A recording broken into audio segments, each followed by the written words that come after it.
Shin ko kuna sana'a kan cewa akwai wasu sassa na ƙasashen duniya waɗanda idan rana ta fito takan yi sama da kwana 70 ba tare da ranar ta faɗi ba? Sannan kuma akwai wata ƙasa daga cikin ƙasashen duniya wadda idan ranar ta faɗi takan yi sama da watanni 6 ba tare da ranar ta ƙara haskawa ba? Ku biyo mu sannu a hankali domin jin waɗanne ƙasashe ne waɗannan. Amma kafin nan, kamar kullum, idan wannan shine zuwanka na farko a wannan pejin namu na Maf Multimedia, kar ka manta da danna mana alamar follow. Haka zalika idan kana kallon mu a wannan YouTube channel din namu ne, ka danna mana alamar subscribe domin ka kalli waɗansu bidiyoyin masu ban al'ajabi. Akwai cikakken bidiyon a wannan pejin da kuma wannan YouTube channel din namu. Ayi comment, ayi liking, ayi sharing domin ku ƙara ƙarfafa mana gwiwa. Muna godiya. Ƙasa ta farko ita ce ƙasar Iceland, ƙasar da aka ce tana ɗaya daga cikin ƙasashen da suka fi zaman lafiya idan aka kwatanta da sauran ƙasashen duniya. Ƙasa mai yawan al'ummar da suka kai miliyan 375,929 a ƙididdiga wannan shekara wadda aka yi ta 2023. Sannan ita ce ƙasa mafi girman tsibirai a yankunan Turai baya ga ƙasar Burtaniya. Sannan kuma an ce a wannan ƙasa babu sauro. Hasali ma ba su san menene sauro ba. Wannan ƙasa an ce a lokacin bazara dare baya yi, ma'ana duhu baya shiga kwata-kwata. Sannan kuma a watannin Yuni rana ba ta faɗuwa kwata-kwata. Abin tambaya anan shine, shin ta yaya musulman wannan ƙasa suke bambance lokutan sallah da kuma lokutan buɗe baki a lokacin azumi? Sai ƙasa ta biyu ita ce ƙasar Sweden, mai yawan al'ummar da suka kai miliyan 10,612,086 wa ƙididdigar wannan shekara ta 2023, wadda an ce a wannan ƙasa idan rana ta faɗi takan yi watanni sama da 6 ba tare da hasken ranar ya ƙara fitowa ba. An ce daga farkon watan Mayu har zuwa ƙarshen watan Agusta ana ganin faɗuwar rana ne sau ɗaya a tsakiyar dare, sannan kuma ana ganin fitowar ranar ne da misalin karfe 10 na safe. Sai ƙasa ta uku ita ce Norway, ƙasar da take da yawan al'ummar da suka kai mutum miliyan 5,484 a ƙididdiga wannan shekara ta 2023.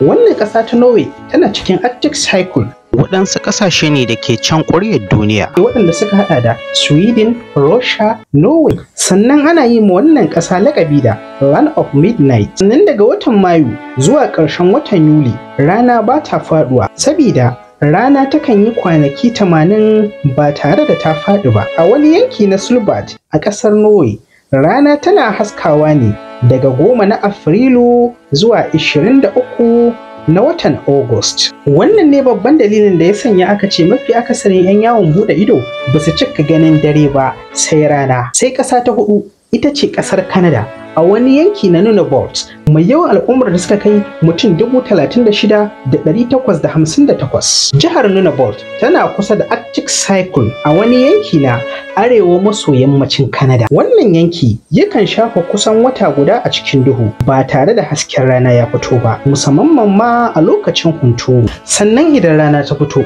takan ɗauki tsawon kusan wata 2 ba tare da haskenta ya gusashe ba. Sai ƙasa ta biyar ita ce ƙasar Finland, mai yawan al'ummar da suka kai mutum miliyan 5,546. Ƙasar Finland ƙasa ce mai matuƙar kyawu, mai ɗumbin koguna da dubbannin tarin tsibirai waɗanda dusar ƙanƙara ta lullube su, masu ɗaukar hankalin masu kallo, musamman masu yawon buɗe idanu, musamman masu sha'awar kallon tseren da ake yi a cikin dusar ƙanƙara.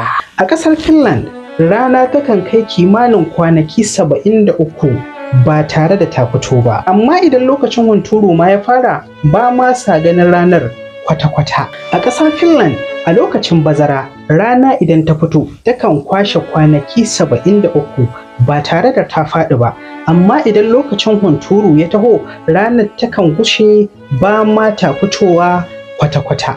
Wannan dalilin ne ya sanya aka ce al'ummar ƙasar ba su cika samun bacci wanda ya kamata ba, kuma sannan wannan ce damar da suke amfani da ita domin ganin wannan hasken mai fitowa mai ɗaukar hankalin masu kallo wanda suke yi ma laƙabi da Northern Lights. Sai ƙasa ta shida ita ce jihar Alaska da ke cikin Amerika, wadda an ce wannan jiha ce mai matuƙar girma, wanda an ce idan aka ɗauki Najeriya za a iya sanya ta sau 3 a cikin wannan jiha ta Alaska, saboda tsananin tsabar girman wannan jiha. Amma kuma wani abin mamaki, mutanen da ke cikin wannan jiha ba su yi mutum 800,000 ba. Sannan wannan yanki yana ɗauke da wasu dogayen tsaunuka waɗanda dussar ƙanƙara ta lullube. An ce daga ƙarshen watan Mayu har zuwa ƙarshen watan Yuli rana ba ta faɗuwa a wannan yanki har sai zuwa farkon watan Nuwamba.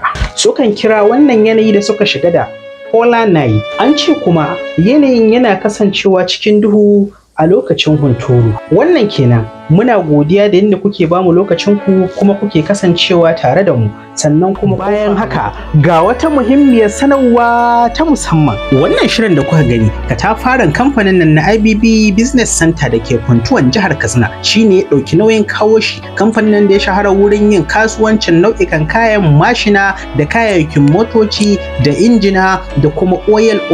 Ku dai ku sayi duk abin da kuke so a duk inda kuke, su kuma tura muku kaya a duk inda kuke a cikin farashi mai rahusa. Multi